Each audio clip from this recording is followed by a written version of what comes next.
Good morning, St. Coleridge Elementary School. Miss Irvin speaking. May I help you? Good job. Let's keep walking. We're going to the gym. So we have 99% poverty. We are 98% African American. 100% free lunch. Most of our students live either in the McCullough homes or the Upton area. The wire was shot across the street in McCullough home. And they had a white van. Yeah, I saw the van. What kind of van?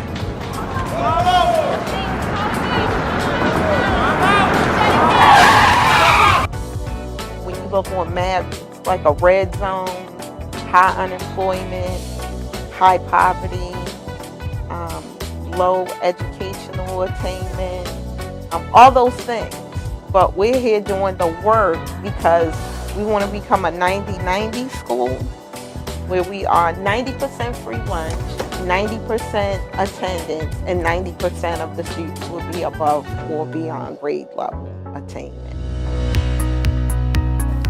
What happens when an underfunded, underperforming school is given a lump sum of money to use as it sees fit? Can one school year change the lives of a community? New Psalmist Baptist Church believed that it could. Join us on the journey of the 122 experience. Why did you decide to invest in Samuel Coleridge Taylor Elementary School? Because it's the elementary school that I went to from 3rd grade up to 6th grade. And when I found out that there was a need there, and I wanted to help out. Basically, that was my reasoning. We've known Betty since, she was a little girl? Basically. That kind of dates us, but we've known her since she was a little girl. And Betty's principal of the school, and Tiffany Whitaker is there too. And we knew what kind of work Betty was trying to do. And she was up against some real obstacles, so we just wanted to help. Under new business, I have one agenda item. So I got a phone call about 2 days ago from my pastor. So I attend New Psalmist Baptist Church. And he was asking were there some things that we needed at 122 this year. So last year they did the big drop off of school supply boxes. And so for a change, we're not really in need of school supplies. Any support we can give you, just let us know. So now I got another phone call, and he asked how would support of a grant feel to the building. So I was like, when you're saying a grant, like what are you talking about?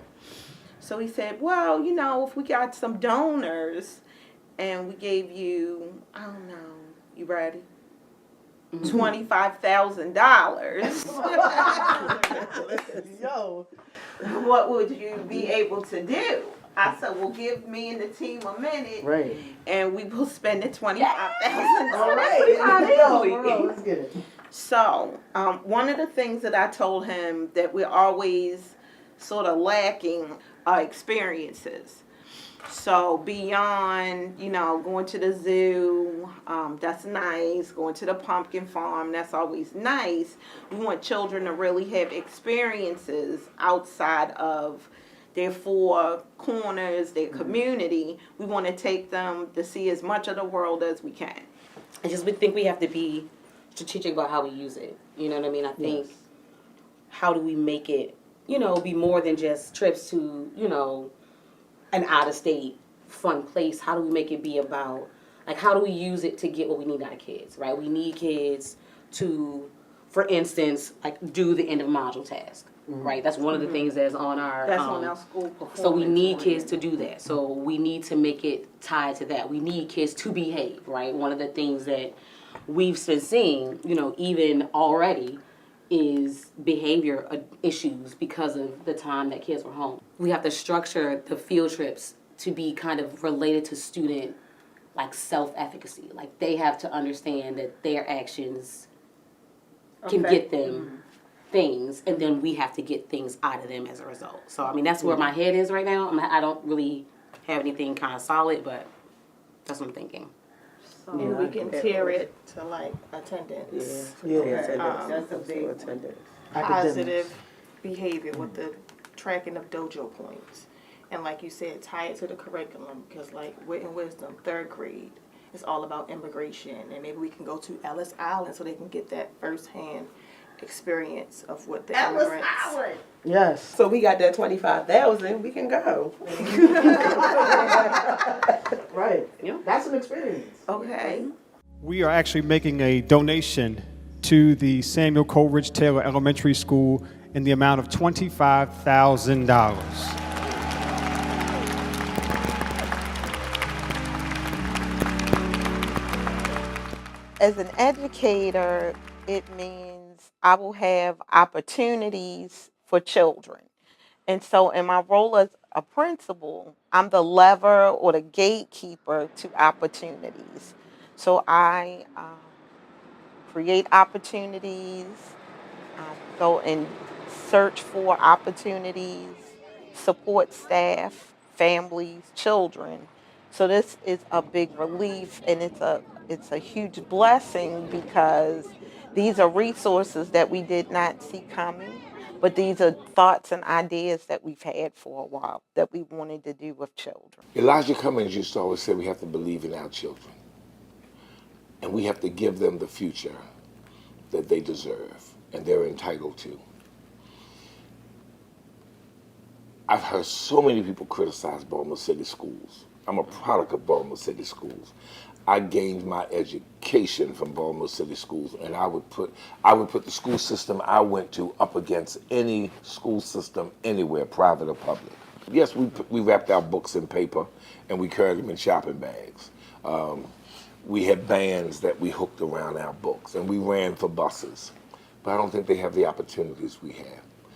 I had learning opportunities from elementary school in Cherry Hill all the way up, from Garrison to Poly, straight on up.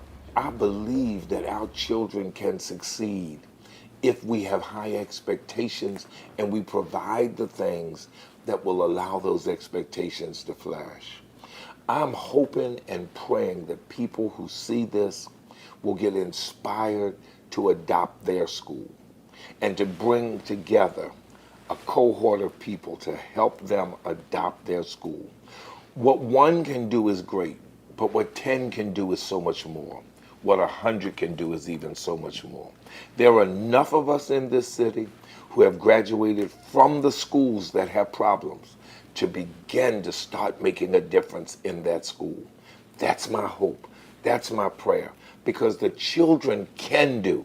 We can help them change their understanding of their reality, and therefore change their reality, if we give them some of the tools to work with and not some of the complaints. And if we realize we may not get the help from Tom, Dick, and Harry, but we can do the help ourselves. We are piloting as a project for other schools. What do I mean by that? We're going to call together all of the graduates of Douglas, all of the graduates of City College, all of the graduates of Dunbar, all of the graduates of Forest Park. One Sunday after service, you're going to meet me over in the Connection Center, different schools. And we're going to ask you to get together and raise some money for your school. Then we're going to go to your school with that amount of money and say, write a grant for a project you would like to do. And what my aim is, that New Psalmist can be in so many different schools doing so many different things. And it's really nice to know that somebody say, hey, you okay? You don't get that. You don't get that. You get that here. My partner said to me, are you going to be here next year? Yes. Because he's experienced a pre-K teacher every year. I said, well, I'm not one that come and don't stay. I don't let something hinder me from helping children. And that's what I focus on here. And I just want to say again, thank you, thank you, thank you. Thank you, Ms. S. I wanted to publicly thank you all for pouring into these children, because they see positive and loving people that they see every day. We might yell or, get grumpy, whatever. But they come back to see so many kids say they want to be teachers. And one kid just said, I want to go beyond a teacher. I want to be a principal or a superintendent. I said, excuse me. So I wanted to thank you all for being who you are for these kids, because there's a different glow and a different flow this year. So good job to you all. And Miss Adams, thank you. But this place is very special, and you have poured a lot into us as well. So I would like to thank you too, because the morale and the things that exude from us as teachers onto these children comes from the administration. We've had Ms. Evans, we've had Ms. Whitaker, we had Brooks, we had Melton, we had a social worker that's been 2 years in a row. All right, we ready. At the end of this school year, what is your biggest hope that has come from this grant money? That we've made more connections to family in the community, that my students have seen pieces of the world they never dreamed of, that my staff felt supported and we put our money where our mouth is around morale and wholeness, because they have big dreams for students also. Answer the question. My biggest hope and dream is that culture and climate changes. So this is not a school where you would say it's on fire, but we want children to be able to self-regulate themselves and say, you know what, instead of smacking him back, I'm going to just go tell an adult because I don't want to lose my dojo points. We have a trip coming up.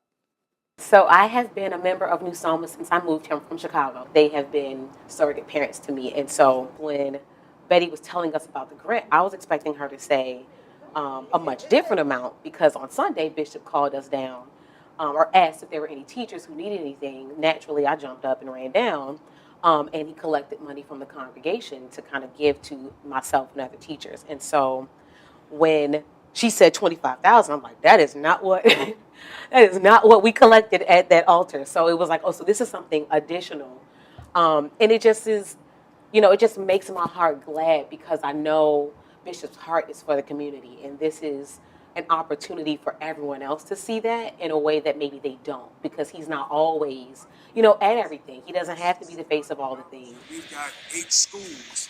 We got almost enough to give each school $2,000. Amen. One of the things that I don't see in our students is like this understanding that their actions are what result in certain consequences, positive or negative, right? I think that they feel like life happens to them, and in many ways it does, right? A lot of our students are recipients of public financing or public, help with public assistance in terms of like stamps and public housing, and so in many ways life just does happen, to them. And I think that that shows up in their behavior and the way they come to school. They just kind of come and exist here, and that's no way to go through life, right? You have to know that the things that you say and do affect your life. Like if I speed, I get a ticket. If we want to change Baltimore and Baltimore surroundings, we have to work hard at investing in our young people. Thank you, members. Thank you so much. This grant gives us the resources to really show them how positive things can be, right? It's not just the internal, intrinsic motivation of I'm going to get good grades or my parents will be proud. Like, yeah, there's that. My choices affect my life. I make this choice, I get this good thing. I make this choice, I get this bad thing. And I know that it's not, academic per se, but I think it has that kind of impact to really be something that changes their life in the long run. But imagine when we call the principal of Douglas and say, we want to sit down with you. What is something you would like to do? We have X number of dollars to help you with it, to change the trajectory of your students. That's called a manifest. What's it called? Manifest. So they're looking for her last name on the manifest. To see it in person, because I haven't, the only time I've seen it is like on commercial, so this is like exciting to see it in person. I'm Alex, and it's my first time coming to New York because you actually get to see it up close instead of just seeing it in a book. Well, the important thing about it, like it got a crown on top of it. I guess it got a little jacket on it, like some little thing. They gotta get a scarf on. How many people think the students will win? Okay. So this game is for bragging rights. If the staff wins, the students have to be on their best behavior for the rest of the year. No mistake. We'll pick a student a day to become a teacher in a classroom. Shout out to the March Madness winners for attendance. Miss Melton and Miss Burton's 5th grade in the Congratulations to all our Crown Eagles and Golden Eagles who have all access passes. Congratulations.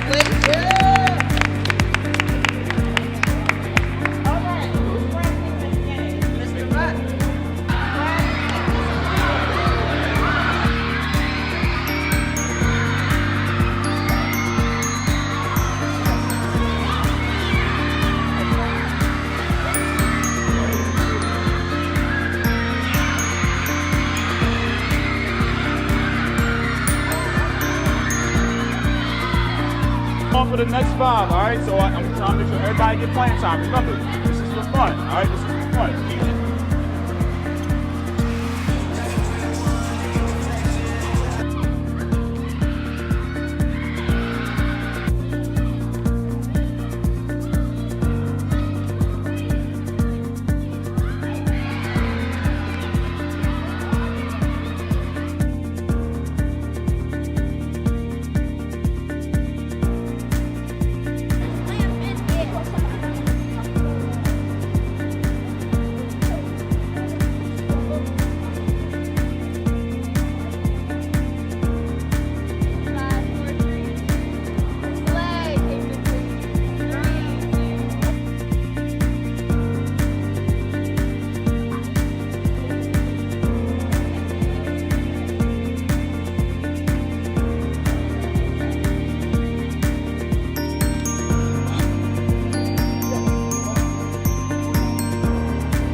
After this field trip, everything feels really like a good sense of closure. Like everything we learned, they got to see it.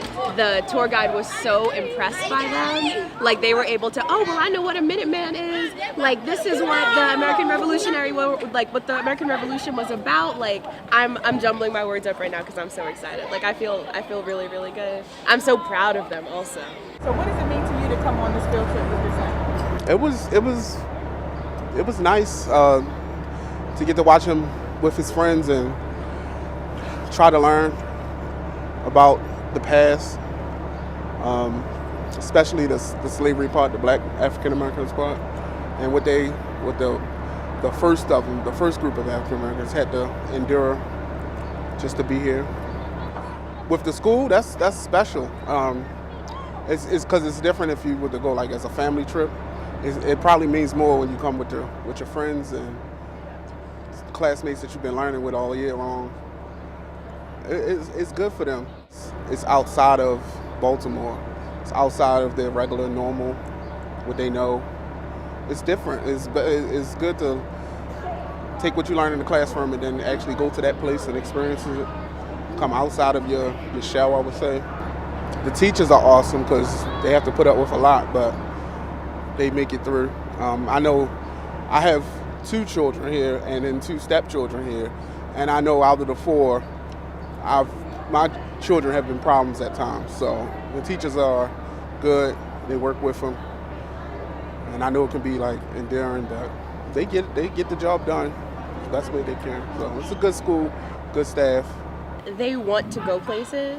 They believe that there are places we can take them that will enhance their learning and will give them a place where they can be like, oh, like I'm comfortable here because I know what we're talking about. I did what I needed to do in school, so I was able to get the permission slip to get here. So everything comes together. Like we got them with the behavior, we got them with the academics, so they're feeling like they're really feeling themselves right now. It's made them want to work harder, for sure.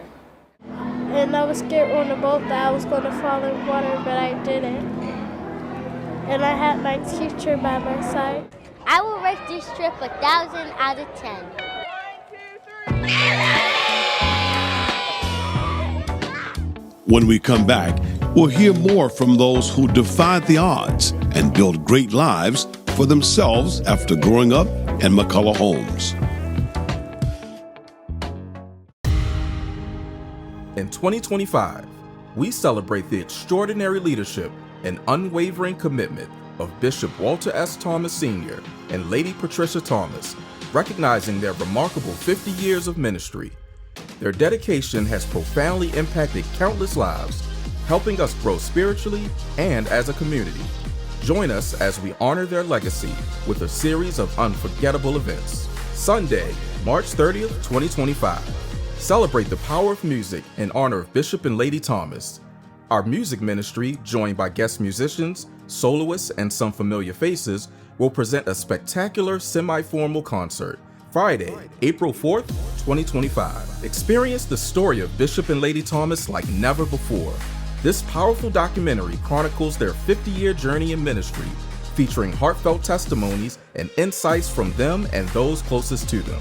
Expect an evening of reflection, inspiration, and delightful surprises. Dress to impress for this upscale occasion. Sunday, April 6, 2025. On this day, we gather to celebrate a lifetime of dedication and service as Bishop Thomas concludes his pastorate exactly 50 years after it began on April 6, 1975. Join us for an extended service filled with worship, gratitude, and love as we honor his incredible legacy and wish him well in retirement. Mark your calendars for these extraordinary events celebrating 2 of the world's greatest leaders. Let's make this a celebration to remember.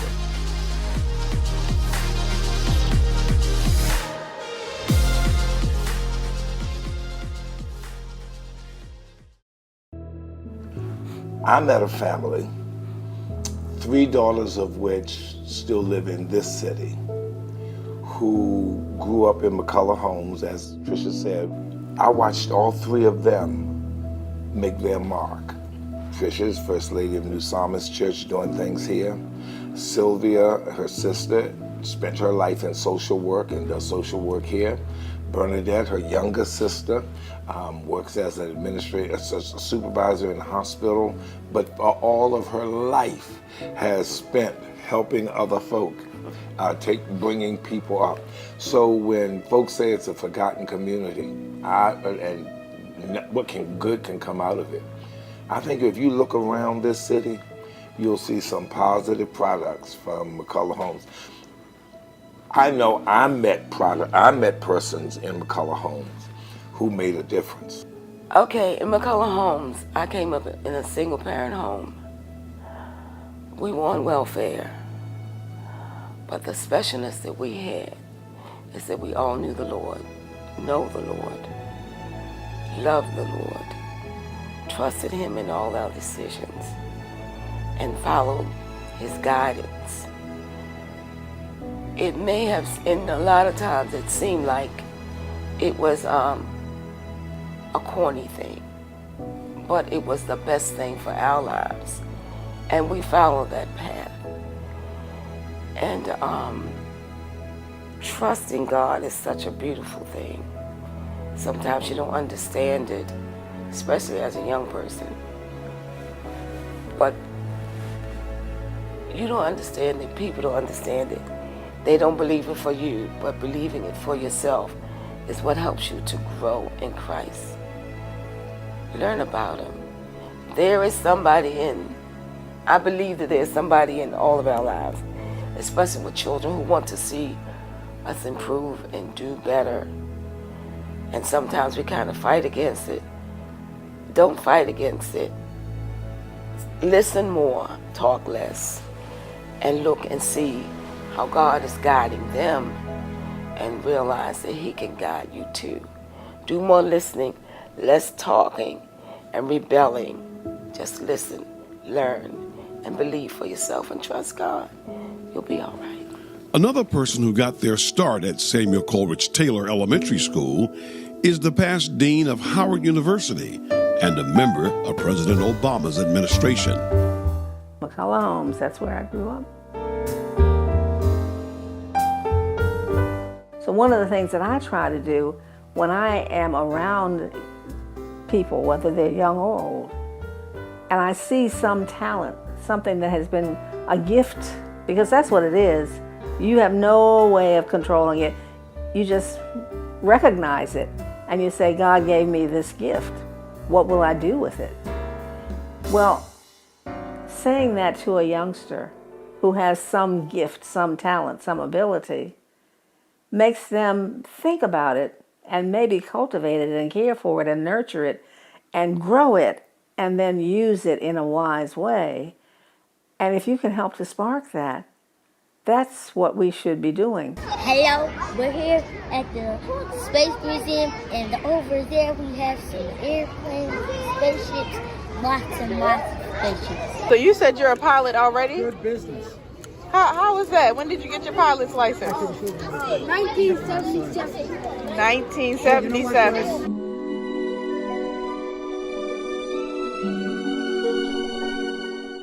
The historic Samuel Coleridge Taylor Elementary School number 122 was the first building in Baltimore that was built specifically for black children to be educated. And there are some who believe that it's the first in the state of Maryland. And so you had these platoons where you had groups of students going from one room to another and also getting the foundation. To me, that was a norm, but it was rich because I felt like the teachers were so passionate about what they were doing. And I guess they were, because that was what they loved, that was what they went to school for, and so they wanted you to get it. And when you got it, they would just shriek, yes, you understand, you know. Their enthusiasm was contagious, and they were like, you were going to do excellently. And then they would talk about what they wanted you to do when you went to high school and then college. And there was no question you were going to go to college, you know. That kind of enthusiasm and that kind of push really made us, I think, propel ourselves toward what we were being told we could do, we should do. This Girl Scout troop that I was in, we had an opportunity to be on the radio, and it was all across the city. And when we got there, the producer asked us to read the scripts. And so we read the scripts. And then when it was time to actually tape the scripts for going on the air, I'm not sure they taped it at that time. I think you just went on the air.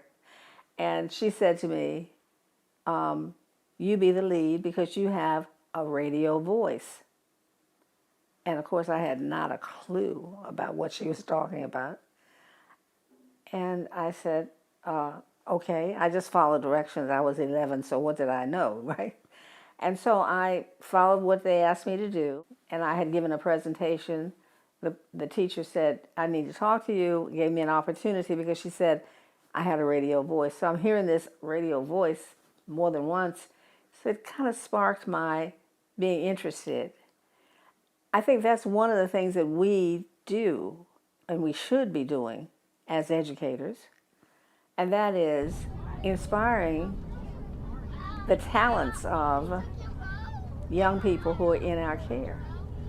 And just like somebody said that to me, they didn't have to. They could have just kept it to themselves. But they just managed to say it, and it sparked an interest in me that I didn't really focus on for years. But then when I did focus on it, it suddenly dawned on me that this is what this person meant when they said you have a radio voice. It was here at Howard University that many of African descent arrived and learned to nurture and broaden their intellectual armor. And they learned to sharpen their humanistic skills and to strengthen their inherent talent so that they could go forth into the world and make it a better place for all people, particularly for people of color. I think there are enough people out there who would want to try to help, to give some resources to that school so that you could keep the program going and not just use the money until it's all gone and then that's it. You know, we have students that we've had here for the duration of their elementary career. So we know them from when they're 4 to when they're 11. And often we have kids who just are every year on the bad list or can never participate. And one thing we never really get to see about those kids is what they can do academically because we're always managing their behavior. And so this year, having the incentives, having that dojo point, goal every so often was really something that helped them get on track. We've had kids that got the most improved award, and to see their pride when they walked up to get that award was game changing because not only did they learn, like their education was improved, but then they weren't disrupting the teacher and they weren't disrupting the class. And so everyone's education improved. And so we saw a lot of kids who normally couldn't participate in anything, never got to go to anything fun, never got to get out of the building, do all of that. And we saw them grow academically. And so I think that really helped students who were somewhere in the middle, right, who may not have been a high flyer student, but somewhere in the middle, that helped those kids choose to do the right thing because they wanted to always be at the events. And I think it helped the kids who are high flyers stay that way, right? Because sometimes kids act out for attention.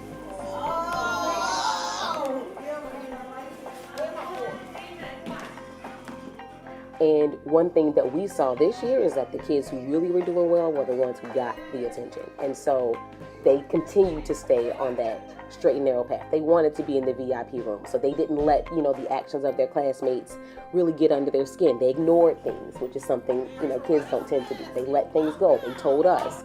And so all of those things combined just really allowed teachers to teach and focus on teaching and their craft and what it is they came here to do. It felt great to be good because I was getting in trouble a lot. I always get suspended.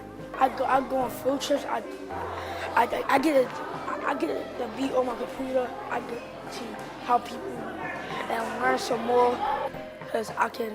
My teacher helped me. I can on Fun Friday. I can get on YouTube. I can play games.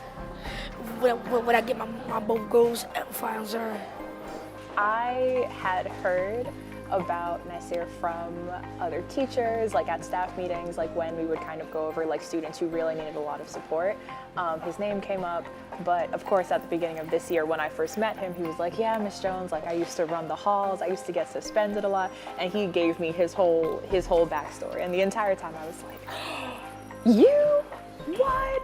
Really? So I think that he got off on a good foot because he didn't feel like, oh, the same thing that I was last year, I have to be this year. I think the program has really given him a chance to do better and like have something that he knows he's working for because he missed a lot of school last year. So even just coming to school this year, he already knows that like things are different. It also gives him a chance to support each other. Because they want to have fun and they also want to have fun with their friends. So if someone sees a classmate that's slacking off or falling asleep or something like that, it's like, hey, you know that you want to go on the trip next week, so like get it together. So it allows them to hold each other accountable and build community with each other in a way that's really meaningful. Let me speak to one young man in particular, Nasir. I've heard about the progress you made this year. I've heard about the excitement you have for learning and opportunities, and I want you to know how happy I am for you. Because everything starts with the wonder and the dream in your own heart. Doors are going to open for you, opportunities are going to come your way, because now you're dreaming. And I would say to you, dream big dreams. Oh, some of them are going to be hard to come about. Some of them are going to run up against brick walls. But that's all right. Don't stop dreaming. I can't tell you how many dreams I dreamt. Living in a small house in Cherry Hill, 700 square foot, not even the size probably of your classroom. And that was 2 stories. But dreaming that one day a new world would open for me. And pressing on and doing my best. And it did. And I say to you, the same thing is going to happen to you. The God who did that for me is going to do that for you. I am so proud of you. And in case you haven't heard it, we are all proud of you here at New Psalmist. Keep up the good work and keep being an ambassador for what's possible for other children. Thank you so very much. He has done such an amazing job. Like the leadership roles that he's been able to take on in the classroom, the ways that he's been able to kind of put that reputation of fighting and like not having self-control like behind him. Like there have been so many times, and throughout the year, like one of the themes of his like celebration has been, wow, like you really controlled yourself. It's such a good idea that you came to tell me that someone made you upset or something like that, instead of lashing out, instead of getting back at them. And he's not here today, but he worked hard for the permission slip. Like he put in a lot of work. Like he's kept it together. We had a 4th grade like award ceremony. I put a bunch of awards on the board and I was like, okay, who do you think should get what? And everyone agreed that him and a couple of other students should get the Bounce Back Award. They were like, yeah, well, in the past, he used to be stomping kids out, but he's doing a really good job this year. So it's been really awesome for him. I'm so proud of him. I'm so proud of all of them, but he's kept it tough. My teacher, she motivates all of us. So I take her motivation and I be good. So I could go to fall festivals, field trips, and stuff like that to help me in school. The Statue of Liberty is made out of? I think the Statue of Liberty is made out of coffee because I listened to the video and got some good ideas from the video. More from the 122 experience when we come back.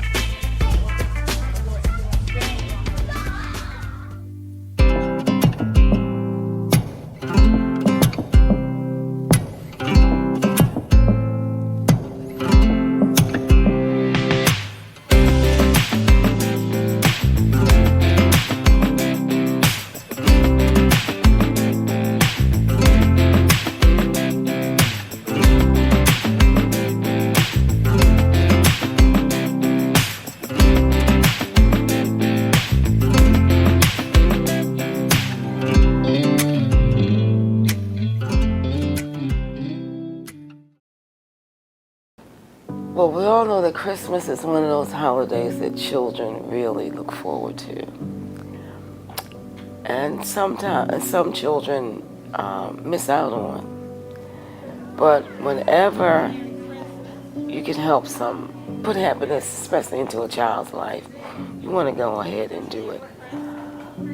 I love giving, especially to make children happy. Happiness is one of those things you can hold on to and it can just make you feel good. And sometimes help you or gives you the energy or whatever you need to meet a purpose that you have in your life. And like I said, to see the other side, to see that there is more. And for Christmas and Thanksgiving, those are those 2 family holidays that some children miss out on simply because family's not there or family's not as big. But because of those things doesn't mean that they have to miss out on the celebration and the meaning of those holidays. That's what I love about Christmas and Thanksgiving. I love cooking for Thanksgiving. I love cooking for Christmas, but I really love giving. I listen all year long. And then I purchase the things that they just may flippantly mention, but they'll have it under the tree. If I can hold out and not give it to them before Christmas. But and just to see that joy and that happiness on persons' faces, and especially children, I just love it. Those services, those Christmas gifts, Thanksgiving gifts, and other services that we wrap around our counseling, our economic counseling, things that can really support are the wraparound services that families sometimes don't have opportunity to take advantage of. They just don't exist. People don't know how to write checks or how to not have to go to one-day check cashing places. They don't have access to the produce and the food that they need. When we're able to do these things, we know we're able to give the children and the families a sense of hope, but a sense of respect. When that mother, that father puts that food on the table, when those toys are under that tree, there's a sense of dignity and respect that that family has that's elevated and not depressed. And we're just glad to be able to help them not just maintain their dignity, but to know that there are others who respect them. One of the things that I do as a teacher and with my students is, period, just be real with them. Let them know that these are the things that people are saying, or this is how they view us. Is we're not that good. We're not going to be able to succeed because of our environment, which is not true. It depends on you and what you want to do as a student. We found in 23 Baltimore City schools, there were 0 students who tested proficient in math. Not a single student. I have a real conversation with my students, and then because we have that rapport together, my students always try to please me, if I can say it that way. So they know that I'm going to push them. They always be like, Ms. Melton, sometimes you're real mean. Yes, because I'm pushing y'all to be the best that y'all can be, because I know that y'all can do it. I see the things that y'all do. So because those statistics are out there in the news, that doesn't still make us.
We'll be right back with the end of the school year.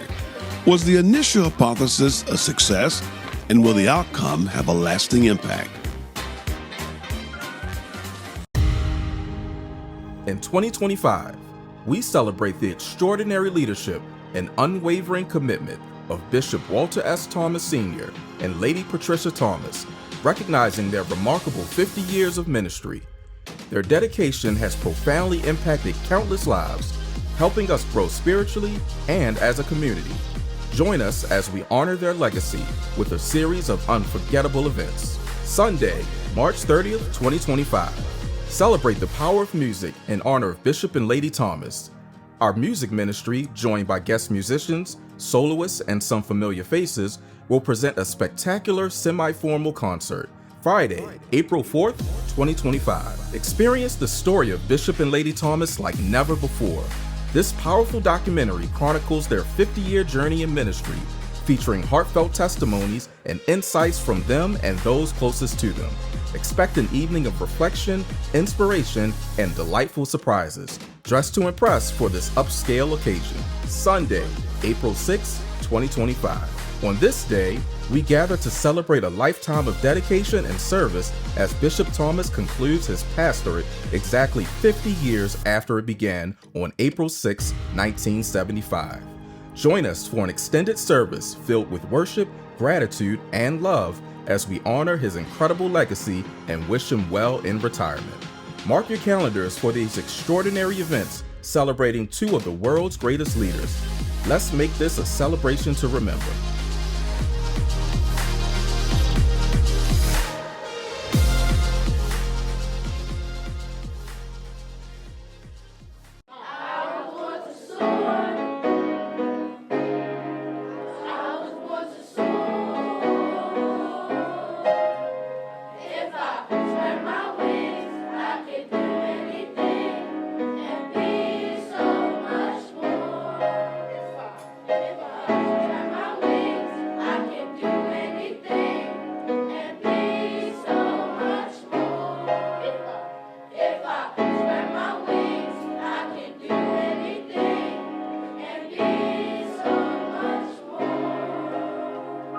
As the 2022-2023 Experience Center Course Taylor valedictorian, I'm proud to say that my fellow classmates and I are very happy to have a chance to experience such a magnificent blessing transition to middle school.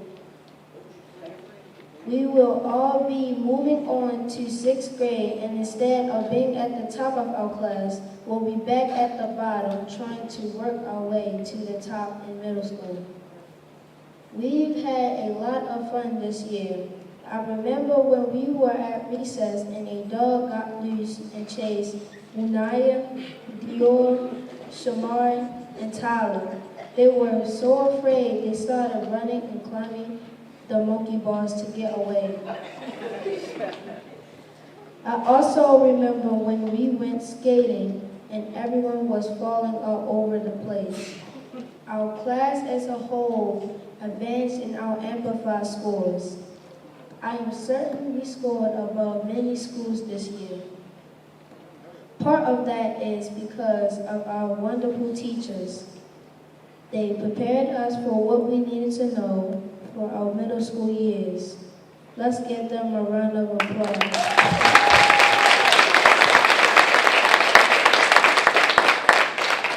I would really like to thank our principal, Miss Adams, for overseeing a whole school, which takes a lot of work. So come get your award, class valedictorian, Robert Turner.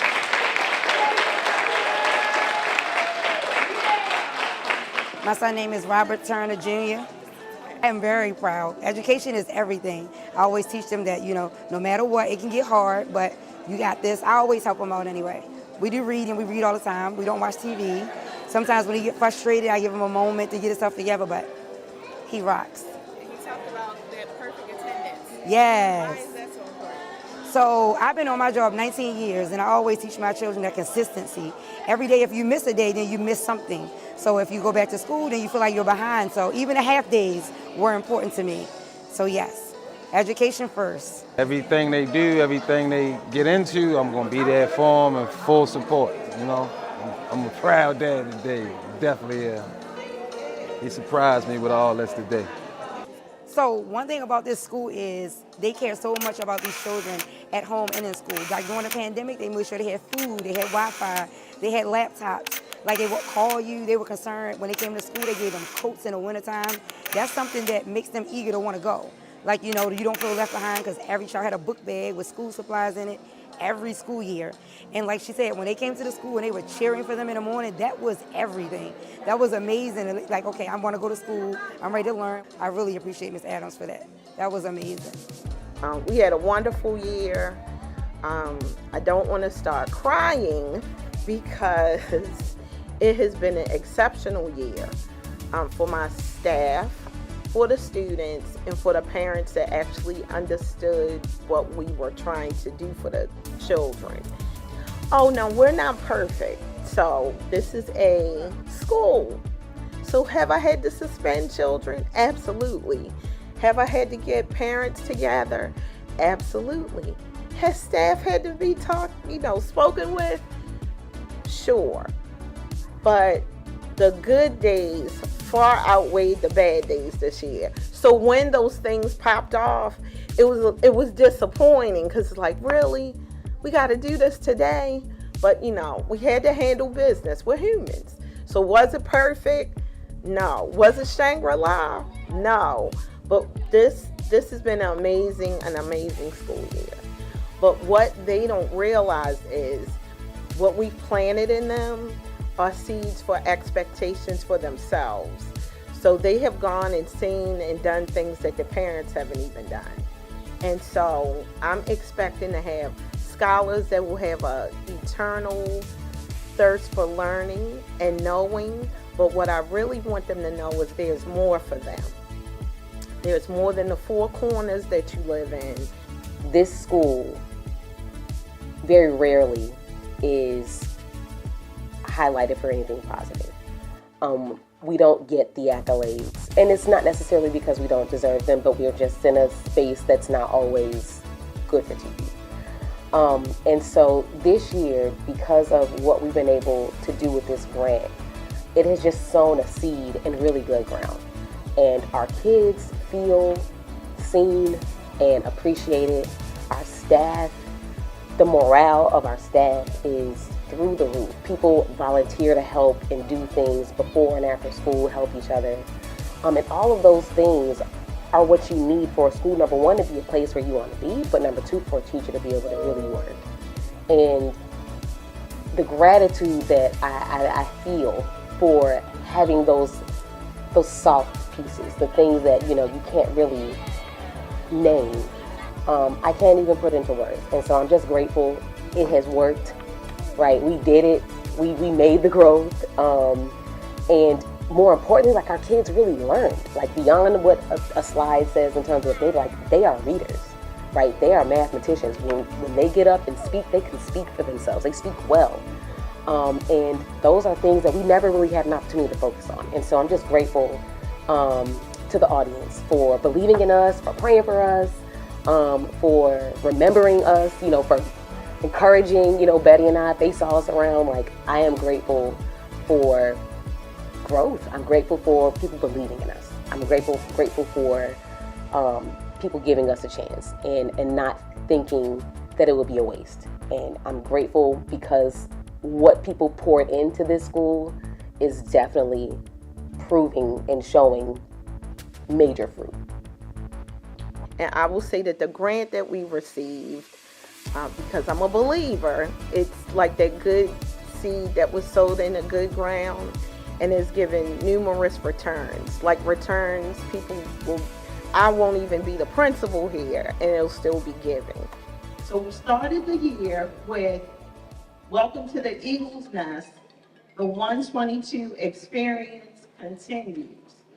And as many of you can attest to it, we've had quite a year of wonderful experiences. They have had game trucks come to field day. They've been to escape rooms. Some of them went to the Statue of Liberty and Ellis Island. And even some of us met none other than Governor Westmore last week. So, they've been to Hershey, Carlin. Well, y'all been everywhere. The school buses were pulling up to the building every week, taking them somewhere fast. And so this year, from the work that we've done, we made a 17% growth from last year's end of year data for literacy to this year's end of year data for literacy. And we are the third top school in the district. This little school in the McCullough homes, in the projects, in the forgotten about area of the city is third over some of the names that I'm sure everybody who's from here knows. So I was mentioning the gift that keeps giving.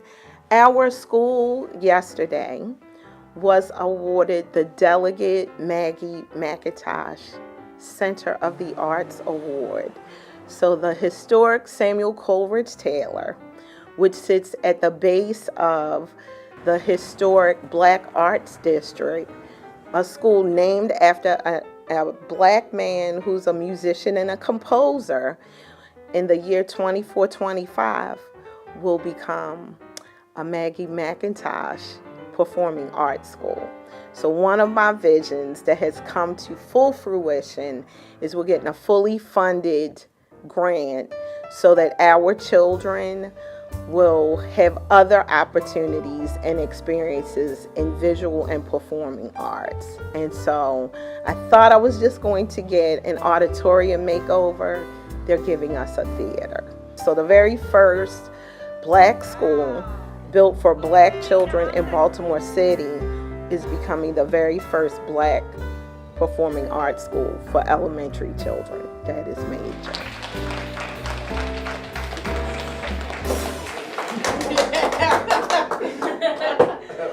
Drops the mic, she walks away.